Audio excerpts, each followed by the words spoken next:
नमस्कार विद्यार्थी मित्रांनो, विजन गव्हर्नमेंट जॉब हे आपल्या एज्युकेशन चॅनलवरती आपलं पुन्हा एकदा स्वागत आहे. या लेक्चरच्या नावामध्ये असं लिहिलेलं आहे की कंबाईन एक्झामचा कट ऑफ कशासाठी. ओके, म्हणजेच कट ऑफ आपल्याला प्रिडिक्ट करण्याची गरज का पडतीये हा हेतू आहे आपला. त्याच्यामुळे ज्यांना कुणाला जर गैरसमज झाला असेल की या लेक्चरमध्ये या व्हिडिओमध्ये पुढे जाऊन आम्ही काहीतरी आकडे दाखवल तुम्हाला, म्हणजे ओपनला एवढे कट ऑफ येईल किंवा ओबीसीला एवढा कट ऑफ येऊ शकतो, तर त्यांचा तो गैरसमज आहे. या लेक्चरमध्ये पुढे तसं काही सुद्धा डिस्कस केलेलं नाहीये. एक सुद्धा मार्काचा इथं कट ऑफ वगैरे काही सांगितलेलं नाहीये. त्याच्यामुळं जे विद्यार्थी डिसअपॉइंट झाले असतील की त्यांना अपेक्षा असेल की फक्त तुम्हाला कट ऑफ डिस्कस केलं जाईल, तर त्यांनी हे लेक्चर इथंच थांबवा, कारण पुढे जाऊन तुम्हाला एकाही मार्काबद्दल इथं डिस्कशन केलेलं नसणार आहे. ओके, तर त्याबद्दल मनापासून सॉरी, तुमचा थोडासा वेळ इथं वाया गेला असेल. ओके, तर हे लेक्चर कशासाठी बनवलंय, तर ज्या विद्यार्थ्यांचा अभ्यास करणं हा फोकस आहे मात्र त्यांना कट ऑफची गरज पडतीये, तर हे असं होऊ नये यासाठी हे लेक्चर बनवलेलं आहे. तुम्ही फक्त युट्यूबवरती किंवा गुगलवरती जरी सर्च केलं तरी आता एन नंबर ऑफ तुम्हाला सल्ले भेटतायत की एवढा कट ऑफ येऊ शकतो, एवढं प्रिडिक्शन असू शकतं. मात्र हे आपल्याला गरजेचंच नाही पडलं पाहिजे, आपल्या हे कामाचंच नाहीये. जोपर्यंत आयोग हा शेवटचा त्यांचा कट ऑफ सांगत नाही किंवा मेरिट लिस्ट लावत नाही, तोपर्यंत आपण काही सुद्धा प्रिडिक्ट करणं हे चुकीचं राहील. ओके, कारण आपण या राज्यसेवेच्या परीक्षेवरून बघितलं असाल की 190 कट ऑफ आलेला आहे. कुठल्याही क्लासने, कितीही मोठा क्लास असू दे किंवा कुणीही, याच्याबद्दल प्रिडिक्शन केलेलं बरोबर आलेलंच नाहीये. 190 कट ऑफ म्हणजे खूप हाय कट ऑफ गेला. ओके, त्याच्यामुळे बऱ्याच जणांचं डिसअपॉइंट होतात की आपल्याला असं अपेक्षा होती की पास होईल आणि नंतर नाही होत, त्याच्यामुळे ते थोडेसे डिस्करेज होऊ शकतात.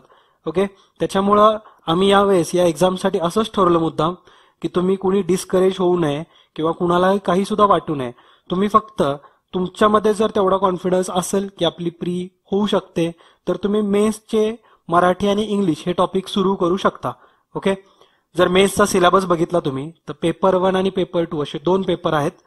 पेपर 1 मध्ये पूर्णपणे जनरल स्टडीज आहे, त्याच्यामध्ये करंट अफेअर सुद्धा येणारच, हिस्ट्री, पॉलिटी, सायन्स सगळे सब्जेक्ट आहेत.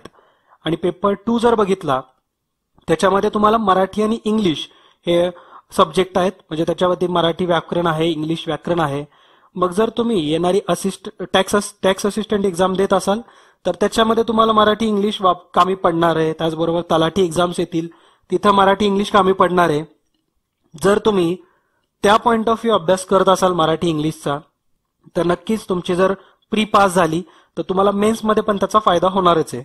ओके, आणि जर तुम्ही टॅक्स असिस्टंटची एक्झाम देणार नाहीये किंवा तलाठीची एक्झाम पुढे जाऊन देणार नाहीये, तर तुम्ही सध्या मराठी आणि इंग्लिश करून काहीच फायदा नाहीये.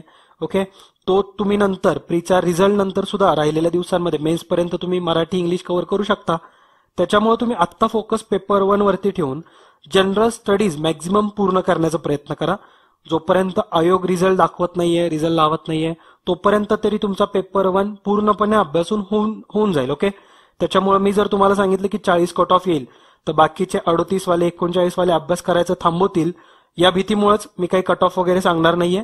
ओके, आम्ही त्याच्याबद्दल प्रिडिक्शन पण करणार नाहीये, कारण मग त्यावेळेस नंतर जाऊन तुम्हाला अभ्यासाला फार कमी वेळ राहील. असंच प्रिडिक्ट करून चला की तुम्हाला जरी 35 मार्क असतील तरी तुम्ही अभ्यासाला लागा.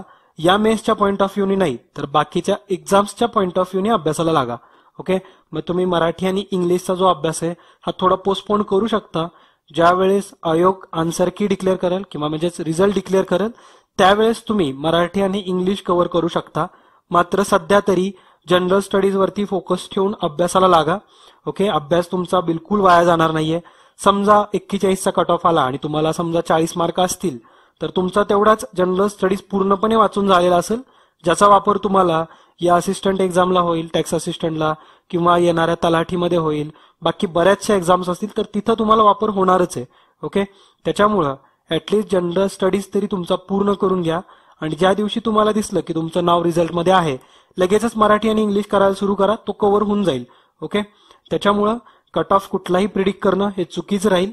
ओके, त्याच्यामुळेच आम्ही या वेळेस कट ऑफ बिलकुल प्रिडिक्ट करणार नाहीये आणि आम्ही प्रयत्नच करणार की बाकी कुठल्याही एक्झामसाठी येणाऱ्या फ्युचरमधल्या बऱ्याचशा एक्झाम्स असतील तर त्यामध्ये सुद्धा असं काही कट ऑफ प्रिडिक्ट करत बसण्यापेक्षा आपण आपला फोकस हा अभ्यासावरती ठेवावा.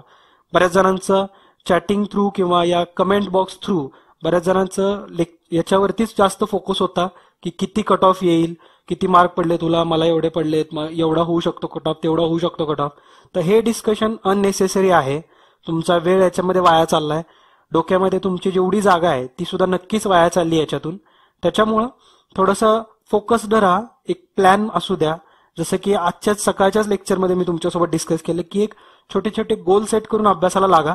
ओके, वेळ बिलकुल वाया घालवू नका, कारण बाकी सगळं मिळेल तुम्हाला, मात्र हा वेळ मिळणार नाहीये. ओके, त्याच्यामुळं जेवढ्या लवकर तुम्हाला सुधारता येईल, जेवढ्या लवकर अभ्यासाला स्टार्ट करता येईल आणि ते पण फुल फोर्सनी, तेवढ्या लवकर सुरू करा. ओके, त्याच्यामुळं कुठल्याही प्रकारच्या कट ऑफच्या वगैरे भानगडीत पडू नका. डायरेक्ट फक्त एक डोळ्यापुढं अशी एक झापड लावून व्यवस्थित तेवढाच अभ्यासाला लागा. ओके, तर हीच एक रिक्वेस्ट आहे की परत काही असं डिस्कशन करण्यात तुमचा वेळ वाया जाऊ नये, म्हणूनच हे तुमच्यासोबत लवकरात लवकर क्लिअर करायचं होतं. ओके, तर आपण आपले लेक्चर्स मंडे पासून तर सुरू करणारच आहे. त्यावेळेस आपण आपले बाकीचे सगळे टॉपिक कव्हर करायला सुरुवात करू. ओके, तर भेटूया पुढच्या लेक्चर्समध्ये. तोपर्यंत जय हिंद, जय महाराष्ट्र. धन्यवाद.